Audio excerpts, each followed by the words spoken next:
Well, hello everybody. My name's Stephen Ritchie. I'm a steel sculpturer from Ashford in Kent. I thought I'd take you through the Brighton project. I know I've given you a little glimpse of what's going on here, but I thought I'd show you a little bit more. So the design has been done by a man called David Ash, a very talented chap, who got the job for putting 4 sculptures on the outside of the Land Rover Jaguar, or Jaguar Land Rover showroom site in Brighton. Now, this particular site has had a number of industrial factories on it over the years, and now there's a Jaguar Land Rover site taking over that area, and a lot of the old buildings will be dragged down. This was a way of remembering the people that were there before, if you like, and the industries that were there before. Quite a popular thing to do. Industrial type sculpture for me, which suits me. It's historical, which I love, and it's of a scale that I can really get my teeth into. So this is one of 4. And the one that I'm working on at the moment is a factory scene. So we've got a factory in perspective running along this wall with 5, 6, 7 individuals going into work, sort of clustering at one end. So there's some bodies, there's some heads. Some of the heads, I'm only sculpting the back of their heads as they're going into the factory. Some of them because they're looking sideways or looking straight forward, or they're further out of the sculpture, if you like. There'd be full heads, but I thought I'd start on the bodies. I thought I'd concentrate on the building. I've got some scale drawings of this, which you saw in the opening scene, and I've got a clay sculpture, and between the two, and obviously making some modifications as I go along for practical reasons, that's what I'm coming up with. And like I say, this is one of 4. I'm well into the second one as well. I'll give you a little glimpse of that at the end of this film. But what I'm really concentrating on now is the heads. Kind of got the bodies to scale, feel that that's going quite well, got the movement going okay. Should do a little bit more work with some oxyacetylene to sort of crinkle the clothing up a little bit, but I thought I'd make a start on the heads now. You can so easily get these sort of things wrong, either over sculpt them, and I'm working to somebody else's design, so I'm trying to stay true to his drawings here. But obviously you can't help yourself that if I feel something's a little bit shy or a little bit naive, perhaps, I tend to sort of spend too much time. So here we are. The heads are really good. They're really great fun to make. I've put a few in flat caps. I've got a guy with a woolen hat. The industries have been there for quite a while. They were making aircraft bits. They were doing all sorts of things. So I hope if there's any of those individuals that are still alive that appreciate what I'm doing and the way I'm approaching it. It's truly handmade. This it's all bashed out by hand, effectively. The faces are a great deal of fun, but very easy to get the proportions wrong, or just be a little bit out, and you've got to be a few mil out, and the head's wrong, or the top of the head's not the right size. So yeah, you've got to be careful as you're going along. And with the whole perspective view thing going on as well, it was throwing me a little bit. It's a very difficult project, I won't lie to you. Stretching me a little bit this one, and working for the first time for many, many years to somebody else's drawing. I've designed and made to my own designs for many, many years. Even in the light engineering thing, I was left sort of carte blanche to do and overcome however I wanted to design my way out of things. It was pretty much down to me, so it's been a long time since I worked to somebody else's drawing. A long, long time. So, and probably the first time in something as creative as this, on a creative level. Yeah, I'd say this was probably the first time, but it's an interesting project. And I couldn't resist it, I must be honest. And Brighton's not too far from Ashford. I've always felt in touch with Brighton, and it's not too far to go and visit it, visit the sculpture when it's installed either. So with my faces, I do use some reference points.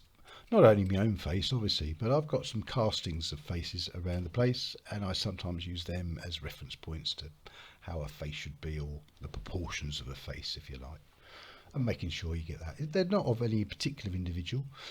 The last sculpture that I make is, funny enough, David Ash's father is portrayed in one of these because he was a machinist and worked in one of these factories there. So he's put, isn't that nice? That sort of adds to the element of the sculpture, but I think, and the fun of it.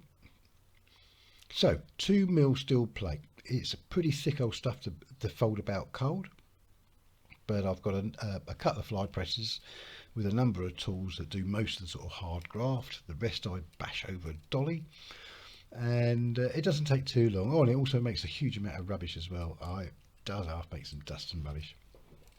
I try and extract as best I can, but yeah, it's a dirty job. I've made myself a nice long bench because these sculptures are 3 meters long when they're assembled together.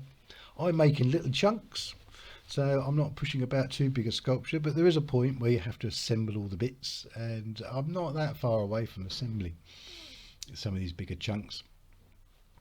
And where am I? I'm probably, the pictures you're seeing now, I'm probably a good 4 or 5 weeks into this. Extremely time consuming, and it's not the bits you would think it would be. The heads and things aren't necessarily the most time consuming. It's getting the proportions, it's getting this perspective thing going on. It's allowing the sculpture to have lots of release points because it's going to be dropped in a liquid when it gets hot dip galvanized. And that's the plan with this. It's going to get galvanized, it's going to get painted, it's going to get scrubbed about a bit and then painted again. And hopefully the finish will be what I'm trying to, yeah, well, that's to come, obviously.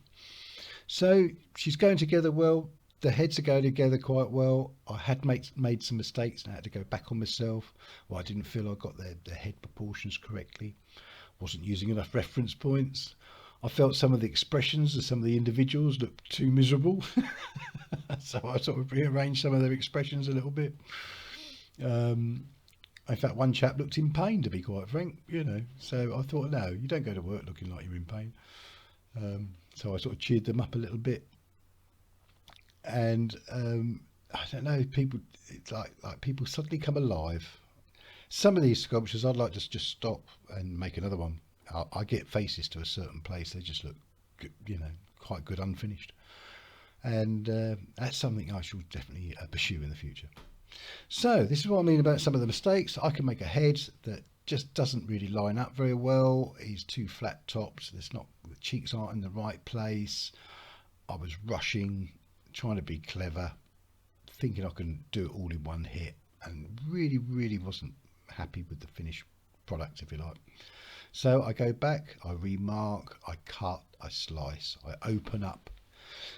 With one of the individual heads, it just wasn't big enough. His face was okay, but the skull wasn't really in scale with the rest of him, so I knew I had to open him up, which was a shame because it went, I thought, quite well up to that point until I stood back and thought, nah, it's not working. So you have to be quite dramatic. You have to cut, slice, open it up like a bit of a beach, realign things, re-weld it up, go from there.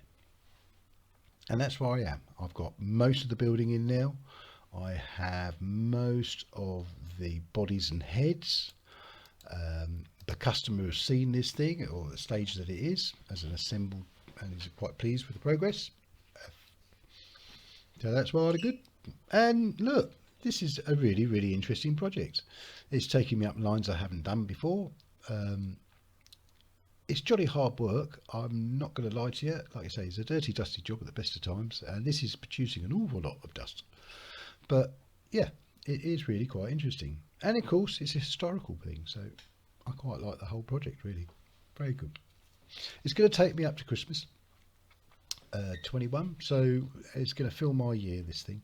I've got no more shows now until May. My centrepiece is outside of Hever Castle, which was the last place I displayed at. So if you want to see a piece of my work, go to Hever Castle in Kent and you will find a dragon overlooking the castle. I'll bounce a picture sometime. Okay, so look, thanks for watching, thanks for listening. It's been a bit of fun, this job, and this is the hand for the next one. So watch this space, have a good life. Okay, stay safe everybody, don't forget to subscribe. I'm going to have a few of these films for Brighton. I expect everybody from Brighton to watch this. Okay, ta-da everyone, bye now.